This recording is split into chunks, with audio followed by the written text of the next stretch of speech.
bonsoir soir d'info di ñëw saa su 7h jotee ci ngoon ci télévision Futur Média ci ñaareelu pàccu soir d'info ñu war a am mbégte dalal ki nga xamante ni moom mooy Mamadou Wane di Mao moom nag sociologue la xam-xamam màcc ci wàllu fait de culture et de société lu ko waral mooy mbas mi ban taxawaay lañ ci war a am lan mooy leçon sociologique boo xamante ni war nañ ko am ci progression virus bi ci ñaareelu pàcc bi dinañ ci waxtaan ak moom ci pàcc bu yàllee doon waaye ci pàcc bu njëkk bi nag ñu amati mbégte di dalal ki ñuy wax Thierno Bocoum di président mouvement Agir xam nañ ne actualité bi lëmbee na fan yi point yu bare moom bëgg nañ cee waxtaane ki nga xamante ni mooy sunu gan di Thierno Bocoum dalal la bu baax Thierno Bocoum ci plateau. jërëjëf Binta maa ngi lay nuyu di nuyu téléspectatrices ak téléspectateurs yi ñuy seetaan actuellement. waaw xam nañ ne fan yi assemblée nationale am na loi boo xam ne voté nañ ko fa ñu ni dañ fa gën a doole laat njiitu réew mi ndax dafa am loi bi fi amoon ci wàllu état d'urgence ak état de siège 69 la woon dañ ci indi ay coppite dugal ci un troisième régime. dugal ci article 24 25 bi nga xamante ni léegi mun na may président mu décréter couvre-feu sur une période 2 mois renouvelable bu ko defee bu ñu amee état de catastrophe naturelle wala état d'urgence sanitaire déjà naka gisee coppite yooyu ñu indi ci loi bi. waaw d'abord damay préciser ne dañuy wax troisième régime lañ fi dugal. mais jàpp naa ne 2 autres régimes lañ ci dugal parce que catastrophe naturelle la ak catastrophe sanitaire muy 2 régimes yu wute parce que bu ci ne yow yaay apprécier li war a mun a tax nga mun a décréter. loi bi nag bañ ko luñ ci mën a wax mooy loi la boo xamante ne mun naa wax ne loi bu yéeme la. bu doy waar la bu ñu xaarul woon la woon. waaw parce que dafa doon loo xamante ne tey wax nga ko léegi dafay renforcer. bu baax a baax doole président mais du loolu rek moo ci gën a am solo parce que président de la république moom au Sénégal ñëpp xam nañ ne chaque jour dooleem dañ koy renforcer waaye dañu am yaakaar bu ñu amoon un peu ci yeneen institution yoo xamante ne def nañ ko ci réew mi ñu jël koppar bu mag a mag jébbal leen ko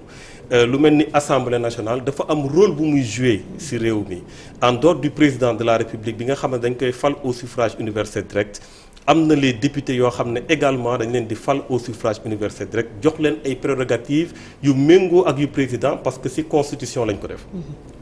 prérogatives yooyu soo koy tënk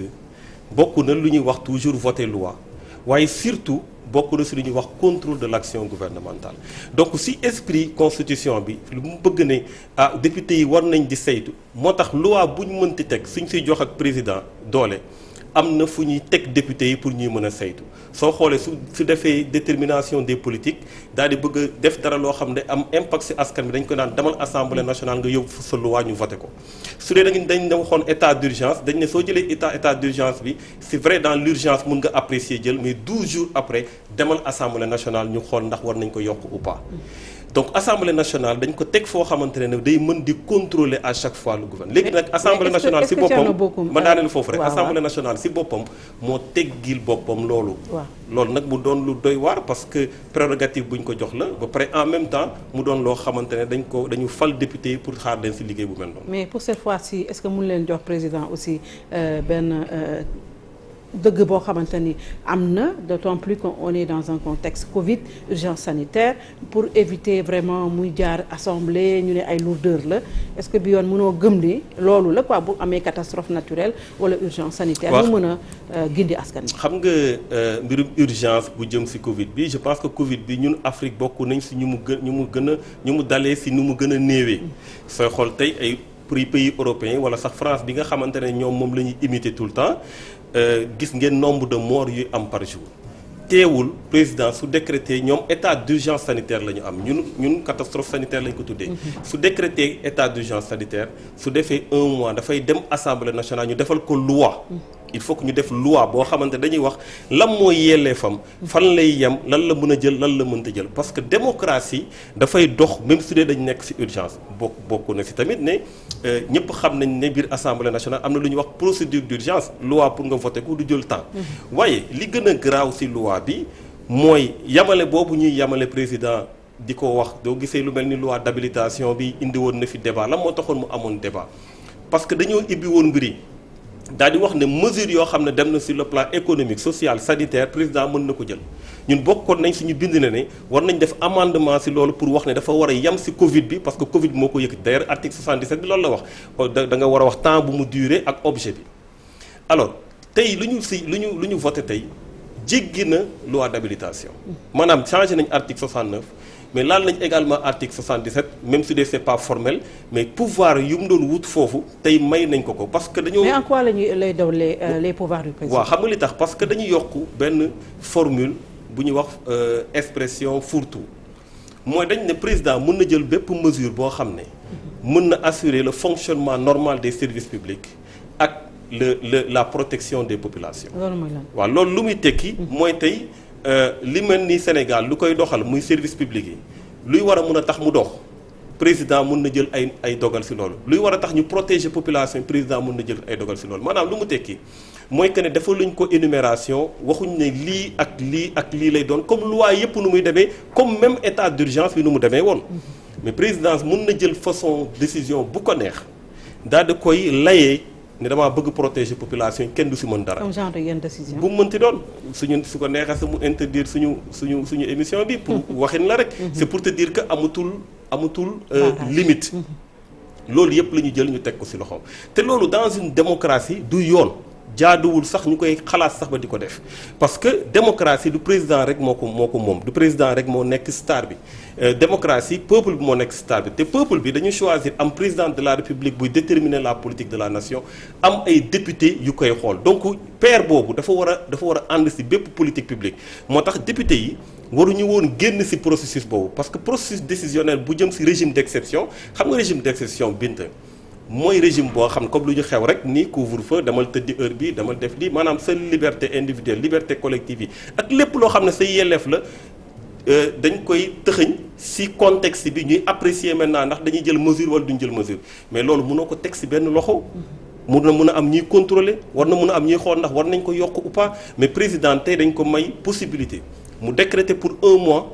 renouvelable 1 mois te loi bi dàqul tamit su ko neexee mu décréter waat 1 mois renouveler waat 1 mois décréter waat 1 mois renouveler waat 1 mois ba heure bu mu ko neexee parce que loi bi dàqu ko. mais est-ce que tey nu ñu koy waxee président dafa yokk dooleem wàññi doole assemblée nationale. non assemblée nationale moom. wala mu ngi am doole ba léegi. non assemblée nationale doole bu mu am utiliser wu ko. ndax assemblée nationale dafa am doole. ni tax mu am doole wax naa ko léegi su ma juumul article 85 bu constitution bi may na ko par exemple si lu jëm si yu mel ni mu woo ministres yi ne la ñëw leen ngeen wax ci mbir yi waaye ba Covid bi amee léegi est-ce que gis ngeen ñu woo ministres yi est-ce que gis ngeen ñu def enquête commission d'enquête parlementaire pour xam ndax mbirum dund gi fu ñu ko dugal ndax noonu la ou pas pour xool ndax gestion sanitaire bi ni ñu ko war a defee def nañ ko ou pas pays yu ñuy roy ñoom fu ñu tëjee ñu tëj fu ñu ibbee ñu ibbi ñoom ñu ngi koy def mais ñun roy nañ leen ci lépp loo xamante ne mesure la buy dal ci population mais royu ñu leen suy jëm ci démocratie donc loolu mooy le véritable problème donc tey pouvoir u assemblée nationale constitution moo ko jox mais bés bu ñu décréter daal di ne lii de apprécier nañ ne geste dañu war a gérer benn catastrophe naturelle wala dañu war a gérer benn catastrophe sanitaire na Sénégalais yi jàpp na ne assemblée nationale moo ci génne boppam moo ne man président soo ko defee décider pour yow waaye décider pour man tamit man assemblée parce que da nga koy def 1 mois bi yaa ko moom parce que exigence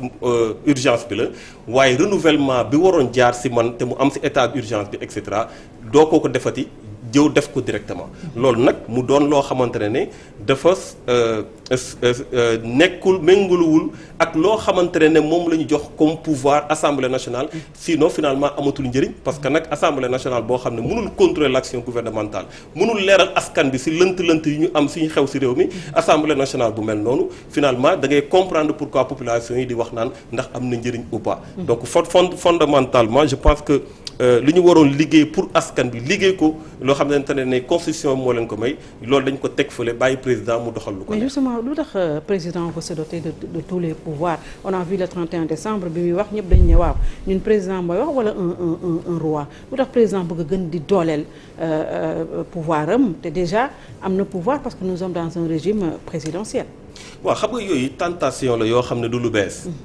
dafa am xalaatkat bu mag Montesquieu xam nga ko mu ne toute personne qui a le pouvoir est tentée d'en abuser mais xam nga pouvoir mooy arrêter pouvoir su dee constitution dañ ko tëggee noo xamante ne pouvoir judiciaire war na mën a arrêter président pouvoir législatif war na mën a arrêter président ñoom ñu ne pouvoir yooyu am nañ ko waaye jël nañ lépp jébbal ko président nekkatul problème mu constitution mais problème mu nit ñi ñoo xamante ne ñu ngi ci biir institution yooyu loolu mooy le véritable problème aujourd'hui moo tax tentation boobu de phagocyter les pouvoirs même le pouvoir local parce que da ngay gis même le fait que maire bi sax nekk opposition day déranger le fait que ville bi ñu mun a jox kii doole dafay c'est-à-dire que le pouvoir local le pouvoir central les pouvoirs éparpillés dans les institutions lépp la ñuy muucu loolu la ñuy phagocyter et loolu je pense que su président demee ba am doole boobu moom ci boppam day doon danger pour boppam parce que lu muy tekki mooy en plus su dee ñu ko war a wax dëgg walla ñu ko war a entourer wax ko lu fi gisuñu kenn te loolu mooy la réalité su boobaa day toogu mbuur te toogu buur dans une démocratie dafay indi ay friction dafay indi jaxasoo boo xamante day am ak population yi parce que am na loo xam ne population yi mënuñu ko nangu. phagocyter le pouvoir local wax nga ko dans un contexte boobu ñu ngi wax ni président dafa bëgg a supprimer 5 villes ñu bari ñu ne li mu ñàkk Dakar moom la bëgg rattraper parce que waxoon nañ fi ne pourquoi pas président du nommer le maire de ville le maire de Dakar ñu ne coow li bari alors ñu ñëwaat ne dañuy supprimer 5 villes. loolu gis nga ne dans le cadre de la décentralisation c'est une bonne chose wala président mooy wutaat ay prox ndoll pour s'accaparer de tout. waaw xam nga loolu comme ni ngeen ko xamee comme souvent d'ailleurs lu jëm ci mbirum décentralisation à chaque fois mesures yu ñu ciy jël dafay am volet boo xamante ne volet purement politicien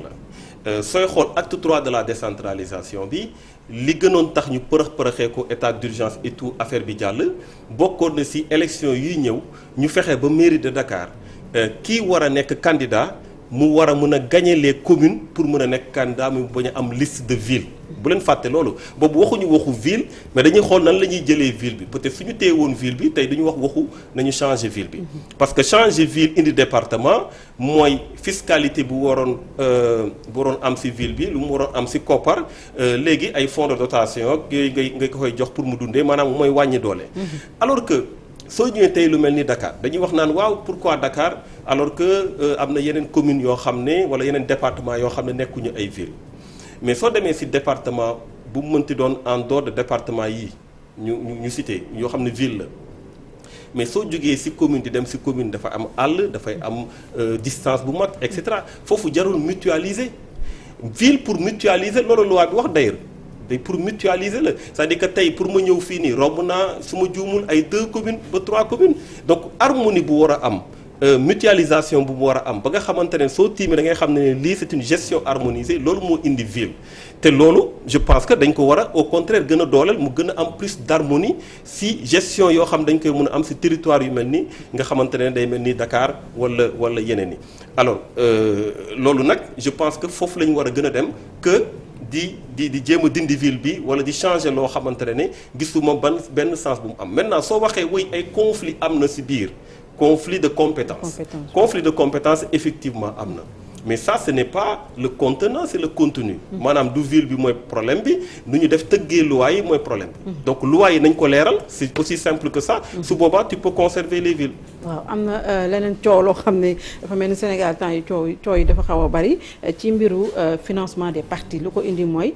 parti Pastef Ousmane Sonko dafa def benn appel de fonds international di wax ni xaalis lay wut ci à l'étranger si le ministre de l'Intérieur génne communiqué artu nee na nañu xoolaat bu baax contenu yi ñuy bind xaalis bi warul jóge n'importe où maanaam sur le plan international jàngat boobu ci communiqué ministre bi d'abord et puis voilà mu posé waat le problème du financement des partis. waaw xam nga pour man communiqué ministre bi amul sens. amul sens parce que communiqué bi rappel la def.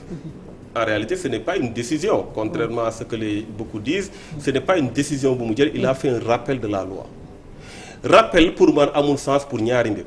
benn mooy même siège u APR bii bañ koy defar dañu wax ne ay militants ñooy cotiser pour ñu defar ko. Est-ce que boobu ministre bi fi nekkoon defoon na rappel loi bi pour ne attention loi bi lii la wax non élection présidentielle yii passé candidat yu bëri gis ngeen ay affiches yoo xamante ne y compris candidat bu ma àndaloon ñu ko doon soutenir dañ doon wax na leen nit ñi jàppale di def ay affiches ak ñeneen ak ñeneen. Est-ce que ministre de l'intérieur bi fi nekkoon defoon na rappel de la loi su dee activité politique bu parti politique def rek day am rappel de la loi finalement xaw ma kon fan lañ jëm boobu mooy bu njëkk bi donc je pense que ne soo ko deful woon pour yeneen activités yi jarul nga koy def pour benn activité précise d'un parti politique. beneen bi mooy l'adage dit que nul n'est censé ignorer la loi maanaam tey le président les partis politiques yoo xamante ne souscrire nañu à la loi dem nañu nekk parti formalisé wu xam nañu lu loi di wax normalement am nañu ñu leen war a conseiller pour ñu xam fan la ñuy teg seen tànk ak lan la ñuy war a def maintenant bés bu jalgati amee su boobaa mën nañu dégg le ministre de l'intérieur wala ñu dégg le procureur wala ñu dégg ñoo xamante ne ñoo ko mën ñu mën a wax ne jalgati bii am na wala jalgati bii am na mais pour man communiqué bi amul benn sens lu dul comme ni nga ko waxee indi polémique boo xamante ne gisuñu benn njëriñ bu mu amal réew mi. mais est-ce que jotul nag ñu xalaat wala wax boog ci financement des partis dans un pays où on a pratiquement près de 400 partis politiques. Bien sûr rationaliser d'abord peut-être. Bien sûr rationaliser financer. Je pense que beaucoup de pays loolu sax suñ koy wax malheureusement Sénégal dafa mus a nekk vitrine de la démocratie suñ doon joxe exemple dañ doon joxe en dehors du continent parce que en dehors du continent lu bëri suñu doon njëkkee mais si exemple bi doo dem en dehors du continent tu vas dans la sous-région soo demoon Mali bii rek nga gis ne mbirum financement parti yi ñoom liggéey nañ si ak yeneen pays yoo xamante ne ñu ngi si sous-région bi alors loolu lu muy tekki mooy que ne bokk na su luy renforcer démocratie parce que tey en réalité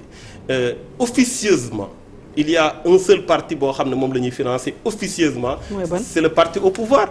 parce que defuñu distinction entre le président de la République et le chef de parti et le président de la République qui est chef de parti a une manne financière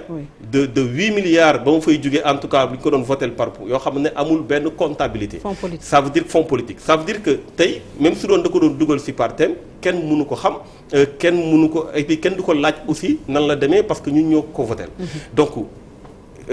officieusement il y a un parti qui est financé au Sénégal c'est le parti au pouvoir maintenant officiellement il faut que parti yi ñu mën leen a financer mais parti yi yàlla la ñu war a mën a financer il faut des critères d'éligibilité il faut forcément ñu xool par rapport surtout au suffrage universel par rapport aux élections je pense que professeur Guèye l'avait fait ou El Hadj Mbodj defoon na ko des propositions mais ba léegi kenn appliqué wu. waaw mais am na sax sous commission su ma juumul bu am ci dialogue national bi dialogue politique boo xamante ne mu ngi ci doon liggéey ak ay critères yoo xam ne jox nañ ko président de la République mu koy xool mais je pense que c'est important dans un pays comme le Sénégal mbirum financement parti ñu xool ko à 2 niveaux benn bi mooy moo dem des financements directs yoo xamante ne dañ koy day jóge ci état dem ci ñoom par rapport à des critères d'éligibilité beneen bi mooy financement yoo xamante ne day jaar ci cotisation don ak legs ñu mën ko saytu vérifier ko ba nga xamante ne nit ñi dinañ mën di respecter di joxe seen comptabilité def seen bilan financier mu doxin boo xamante ne du ñu may benn porox ndoolu peut-être mu am ay financement étranger wala mu am ay lobby yoo xam ne mën nañ dugg ci parti politique yi je pense que loolu c'est extrêmement important pour la démocratie mais comme ni ma ko waxee aussi malheureusement su dee ku jot ci nguur gi rek am possibilité financer sa parti da ngay jàpp ne loolu soo ko defee peut-être da ngay dooleel yenn parti et je me dis même parfois ma ne peut-être nemmeeku bi xaalis bu mu indi moo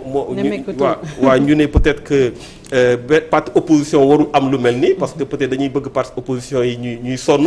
je pense que loolu du démocratie démocratie dafa war a am égalité de chance pour chacun deniers publics yi ñëpp ñoo ko bokk donc war nañu xool avec des critères d'éligibilité yu leer yan parti politique la ñu war a mën a financer su boobaa nag jongante bi mu doon jongante boo xam ne population yi ñoom ñooy partagé. waaw tey yi gis nañu président aussi également 31 décembre laajaat nañ ko sur la fameuse question du troisième mandat mais il a fait dans le clair-obscur comme d'habitude Birima la moo waxoon daaw laay waxaat pendant ce temps il est en train d'élargir sa majorité présidentielle tey wax nañu dans la presse que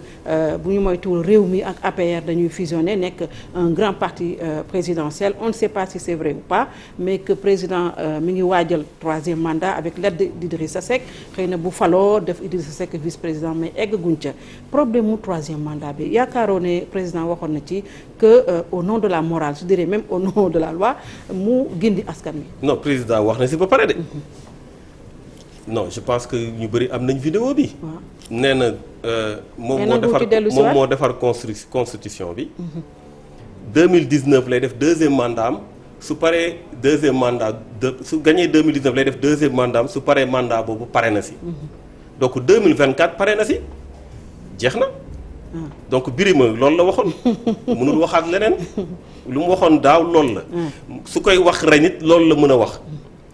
waaye dañuy waxu troisième mandat moi je parle de troisième candidature parce que balaa ñuy wax tey parce que débat bi tey soo ko bëggee xool dañuy yóbbu rek parce que ñun aussi bokkoon nañ sur les acteurs du M23 et tout ça bu dañuy fàtte ne débat boobu débat dañ ko y avait trop de juridisme nga xam ne plateau yi avocat bi day naan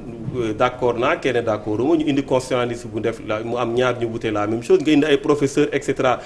soo indee benn ñoom ñu indi seen bos donc foofu je pense que ku dobin rey sa maam soo gisee lu ñuul da nga war a daw on n'a pas besoin d'entrer dans ce juridisme là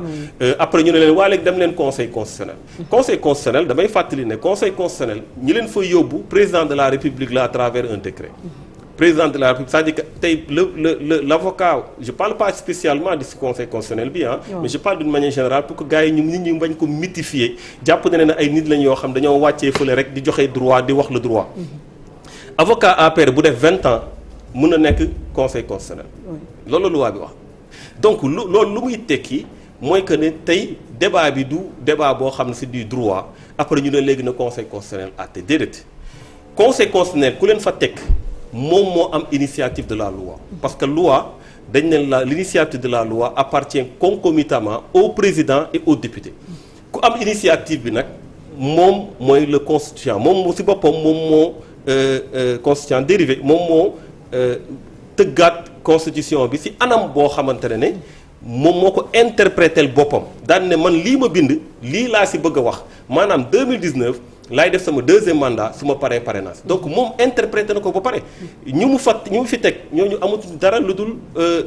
respecter lu dul interprétation moo tax ma ne balaa ngay waxu conseil constitutionnel day fekk d'abord nga respecter ta parole mooy doo def troisième mandat doo def troisième candidature je pense que tey Sénégal war nañu xool 2024 président Macky Sall nan lay organiser élection yu yemb yu baax yoo xamante ne dafay yëkkati démocratie mu dem ci jàmm nit ñi continuer nekk seen liggéey président bu ñu fal ñu xam ne fal nañ. alors ñu ngi wax ni que Idrissa Seck parti bi commencé na def benn campagne de jëliwaat est-ce que contacté nañ la yow peut-être ci réew mi yaa yoroon kàddu réew mi est-ce que pare nga pour retrouver waat les réunistes. non xam nga ñun on a de très bons rapports ak Idrissa Seck comme nu ko ñëpp xamee mais bokkutuñu yoon mu ngi au pouvoir ñun nous sommes dans l'opposition donc politiquement bokkuñu yoon je pense que li may défendre fii su dee am na ku bokk ak moom su toogee fii peut-être contraire bi lay défendre peut-être donc bokkutuñu yoon politiquement mais comme ñu ko ñëpp xamee relation yoo xamante ne relation fraternelle loolu dara nekk non kenn sessi wu ma sessi pour lan je pense que 2019 sama yoon non je pense que sama yoon leer na sénégalais yi xam nañ ko on est dans l'opposition on se bat pour que ce pays-là qu'il y ait des changements de vraie rupture qu'il y ait un changement de paradigme waaw mais Binta loolu yeggaguñ si ba 2024 incha allah. waaw si yeggee dinañ si wax léegi pratiquement jeex na tey vaccin bi dégg naa nga ne na Macky Sall vacciné boppam ba pare laata muy vacciné askan wi da nga cee ragal dara wala. non déet man kay ñi may compte si loolu kay xanaa ñoo ragal vaccin bi kay vacciné wu kay warul doon problème. wala non li ma bëgg a wax foofu rek mooy il faut de la pédagogie. absolument il faut de la pédagogie. su dee yow da nga am déphasage da nga créer fossé communicationnel. entre le peuple ak yow li ngay def. soo demee ba benn moment gis loo xamante ne wóolu nga ko. war nga war jàpp ne ñii dañ ko war a def. da nga koy njëkkee. comme ça nit ñi dinañ am la pédagogie par l'exemple. c'est la pédagogie par l'exemple. très bien merci beaucoup Thierno Bocoum moom mooy président mouvement Agir maa ngi lay gërëm si wuy si bi. jërëjëf maa ngi lay gërëm tamit. dañuy daal di dem rek publicité.